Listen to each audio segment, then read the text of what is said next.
In today's video, I'm going to teach you how to create a content calendar in Notion. By the end, you'll have a ready-to-use calendar that helps you plan, track, and publish content with confidence. With Notion open, start by heading to the top of your workspace and clicking the small drop-down arrow. This opens a quick menu that gives you access to Notion's built-in resources. From there, select Templates.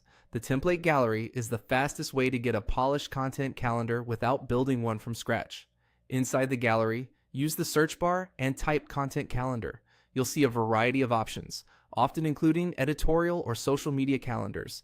These are all variations of the same idea, a database with dates, statuses, and channels so you can see what's coming up and what's done. Take a moment to scan through the results and look for a free template that fits your workflow.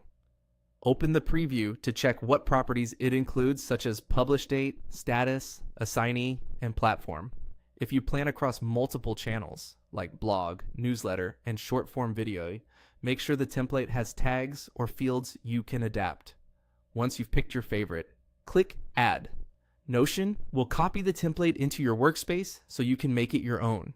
If you're prompted to choose a location, place it somewhere easy to find, like your main content or marketing area. Now, it's time to tailor the template. Rename it to something clear and open the database to review its properties.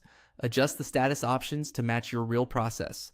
Ideas, drafting, editing, scheduled, published, so nothing falls through the cracks.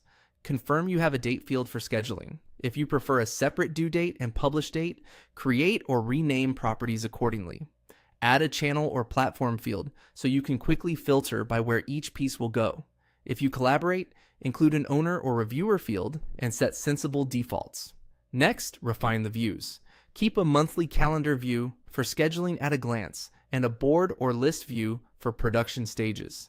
In the calendar, you can drag items to reschedule. In the board, group by status to see progress from left to right. Use filters to hide completed items when you want a clean planning view, and sort by date for clear priorities. A quick tip: color code statuses for instant visual cues. Finally, add a few sample entries to test the flow. Confirm your filters, and you're set. You now have a functional content calendar in Notion that's easy to update and scale as your strategy grows.